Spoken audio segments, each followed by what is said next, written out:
Hi guys, my name is David and welcome back to episode 19 of Grimm Tuesdays. And plus the reason why I'm filming in the graveyard is because I'm filming one of my What's Lurking in the Dark episodes, which I'm doing here obviously. So I thought I would kill two birds with one stone. So the fairy tale that I'm going to be reviewing today is called The Travels of Thumbling. Now I read a story called Thumbling. That was just what it was called. It was just called Thumbling, and it was in this collection, and it was for this series. And what this is basically the same thing. It's about the same character, and the story is more or less the same, but slightly different. So it starts off with a mother and a father who have a child who is no bigger than a thumb. Yeah, a really small child. Thumbling as a character is still a obnoxious, selfish person.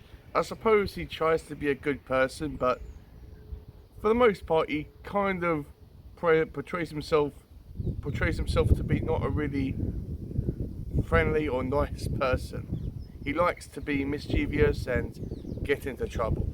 So one day at home, Mum and Dad are cooking on this massive pot, and Thumbling looks over, just wondering about what they're cooking, and all the steam is so strong, or smoke or whatever, it is so strong it carries Thumbling up the chimney and out of the house and into a field, where he comes across a group of robbers who want him to go into this locked room. I think it might be for like a king or a queen or something along them lines.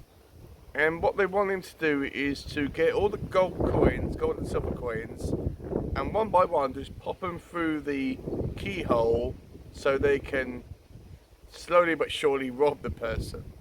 So he does this.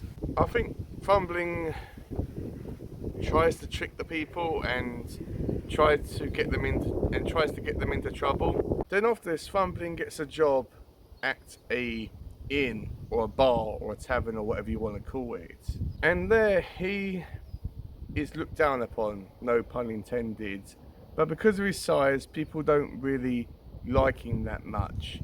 And then when he's in the grass, one of the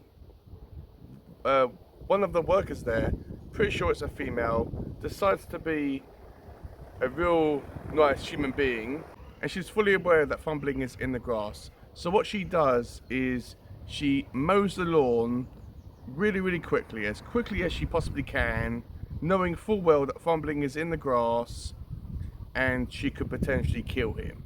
But this doesn't happen. Thumbling gets mixed up with all the cut grass that gets chucked or given to a cow. Now this cow ultimately eats the grass and Thumbling as well, but Thumbling doesn't get chewed up. He gets swallowed alive and in the belly of this beast. And then Thumbling is distressed about this, obviously, and he tells the people, look, I'm in here and could you please rescue me? And they cut open the belly of this beast and they eventually kill the cow, chopping it up and turning it into sausages. And Thumbling, for some unknown reason, I don't know how he managed this, but he managed to get inside one of these sausages. And when it gets purchased by, I think, a lady, she cuts it open and he comes out of the sausage. And then it just ends with Thumbling finding a fox, where he tells the fox, oh don't eat me, but if you take me back to my parents or my farm, you can eat all the hens and all the chickens. The fox agrees to this and goes back to the farm with Thumbling, and Thumbling tells his father rather, that this is what is agreed with the fox, and the farmer agrees that the fox can eat all his chickens. So that is pretty much what the story of the Travels of Thumbling is all about. I remember in the first story that I read, just called Thumbling, that there was a part of the book where he got eaten by a cow and a fox. So I do not know why the Grimm brothers decided to, rewrite this story. I do not know whether there was uprising from parents, yeah, at that time, loads of Karens in the 1800s or whenever this was written, that decided that the brothers went too far and they needed to rewrite the story.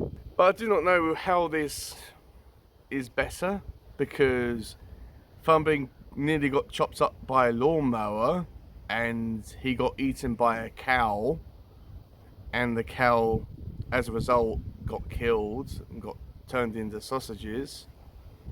Yeah.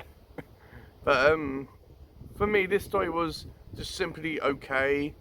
Thumbling as a character, he's just an alright character. I don't really get along with him because he's not really that likable, but it was a okay story. But let me know down below, let me know if you've read this story, if you've heard of Thumbling, if you've read any of the Thumbling stories. I don't know how many more there are. Hopefully this is it for Thumbling now, because as I said, I don't really get on well with the character because I don't like him. But let me know if you ever read this as a child. Let me know if this rings a bell. And also please do not forget to check out my other episodes for my Grimm Tuesday series. I am going to be making more of an effort to upload more of these videos every single Tuesday now. So yeah, with all that out the way, I will see you in my next video, guys.